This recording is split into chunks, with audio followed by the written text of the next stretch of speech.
সৌৰভ দাসৰ ৰচনাৰ এটি কবিতা। কবিতাটোৰ শিৱৰাম চন্দ্ৰযান। অসফলতাৰ পিছত সফলতা আহে।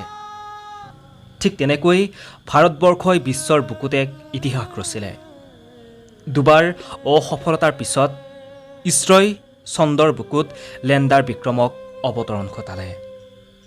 আজি যে চন্দ্ৰৰ বুকুত ভাৰতবৰ্ষৰ ইতিহাস লেণ্ডাৰ বিক্ৰম।